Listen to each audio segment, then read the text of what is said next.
अशोक खरातच्या बंगल्यावर अमावस्येला बड्या नेत्यांच्या रांगा लागत असल्याची सूत्रांची माहिती म्हणजे 5 कोटी रुपयांपेक्षा जास्त रक्कम खर्च करून खरातनं एक आपला बंगला बांधला होता, महाल बांधलेला होता। बंगल्याच्या बांधकामासाठी गुजरातच्या सिल्वासामधनं खास दगड सुद्धा मागवला होता। 2012च्या सुमारास हा बंगला बांधण्यात आला होता। या क्षणाची एक मोठी बातमी आपण बघतोय। खरातच्या बंगल्यावर अमावस्येला बड्या नेत्यांच्या रांगा लागायच्या सूत्रांची माहिती आणि हा बंगला चंड खर्च करून बांधलेला होता। 2012च्या सुमारास बांधलेला हा बंगला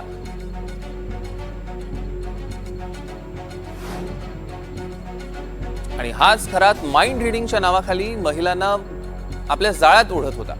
महिलांच्या मनातील गोष्ट ओळखत बाबा त्यांचा विश्वास संपादन करत होता। तू दिसायला सुंदर आहेस, तुझा पतीच तुला समजून घेत नाही, तुझी क्षमता कोणी ओळखत नाही, अशा अनेक स्तुतीपर बोलांनी बाबा महिलांना भुरळ घालत होता। भावनिक जाळं विणून अनेक महिलांच्या संसारात बाबानं भांडणं लावून दिल्याचा संशय व्यक्त करण्यात येतोय। खरातनं अनेकांच्या संसारात भांडणं लावलेली आहेत। माइंड रीडिंग करून तो महिलांना स्वतःच्या जाळ्यात ओढायचा।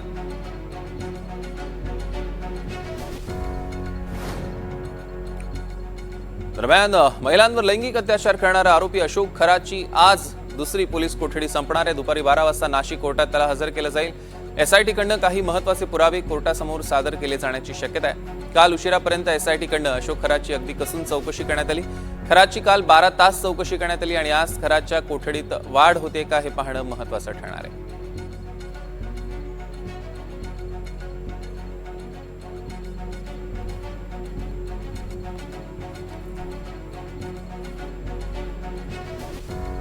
तर याच खरात प्रकरणातले सगळे अपडेट्स आपल्याला घ्यायचे आहेत। आपले प्रतिनिधी थेट नाशिकहून आपल्या सोबत जोडले गेले। प्रांजल कुलकर्णी आपल्या सोबत आता जोडले गेलेत। प्रांजल, सध्याचे काय अपडेट्स आहेत? खरात प्रकरणात एकही दिवस असा गेला नाही की ज्या दिवशी त्याचा काही नवीन कारनामा समोर आलेला नाहीये। आज त्याची दुसरी पोलीस कोठडी संपते, या संदर्भातले सगळे अपडेट्स आम्हाला हवेत।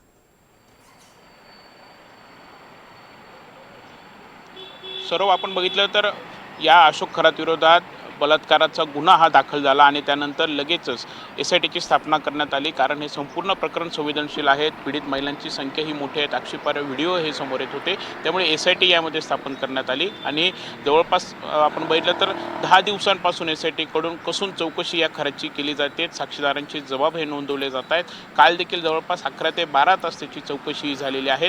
रोज धक्कादायक त्याचे खुलासे तपासातले समोर येत आहेत, अनेक पैलू हे उलगडले जात आहेत। दरम्यान आपण बघितलं तर आज त्याची दुसरी कोठडी संपणार आहे। पहिली कोठडी 7 दिवसांची मिळाली होती, त्यानंतर 5 दिवसांची कोठडी ही न्यायालयाने सुनावली होती आणि आज न्यायालयामध्ये त्याला हजर केलं जाऊ शकतं। आज सुट्टीचा दिवस आहे, त्यामुळे साधारणतः सकाळीच म्हणजे सकाळच्या सेशनमध्ये 11 ते 12च्या दरम्यान त्याला हजर केलं जाऊ शकतं अशी शक्यता आहे।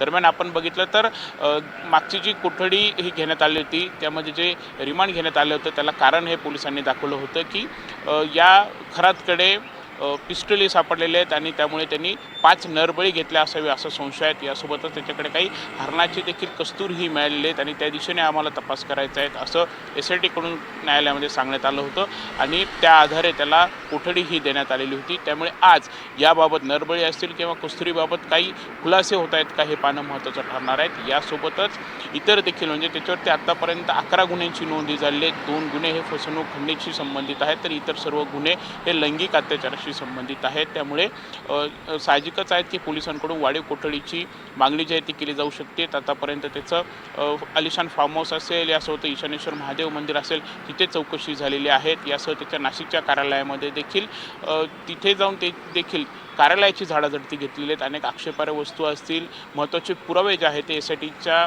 हाती हे लागलेले आहेत आणि अनेक खरं तर तपासामध्ये अनेक बाबी समोर येणं गरजेचं आहे। त्याचे आर्थिक व्यवहार हे अजून तपासायचे आहेत, अनेकांची यामध्ये चौकशी होणं बाकी आहेत। त्याच्याकडे येणारे VIP भक्त असेल त्यांच्याशी त्याचे कसे रिलेशन होते, आर्थिक व्यवहार काही झालेले आहेत का, इतर काय काय कनेक्शन आहेत, ही सर्व माहिती खरं तर गोळा करणं बाकी आहेत। हा संपूर्ण तपास होणं बाकी आहेत आणि त्यामुळे आज साहजिकच आहेत की तिची वाढीव कोठडीची मागणी जी आहे ती आज केली जाऊ शकते। त्यामुळे एकंदरीतच आजच्या या सुनावणीकडे राज्याचं लक्ष लागलं आहे। सौरभ, निश्चितच आपण बघतोय की आजच्या या सुनावणीकडे संपूर्ण राज्याचं लक्ष लागलेलंच आहे. पण अजून एक मुद्दा जो मध्ये सुद्धा तुम्ही उपस्थित केलेला आहे तो म्हणजे त्याच्या प्रॉपर्टी बाबतचा. असं कळतंय की त्याने एक आलिशान महाल बांधलेला होता, जवळपास 5 कोटी रुपयांपेक्षा जास्त त्याने खर्च केलेला होता आणि अमावस्येच्या रात्री बड्या नेत्यांच्या रांगा तिथे लागत होत्या.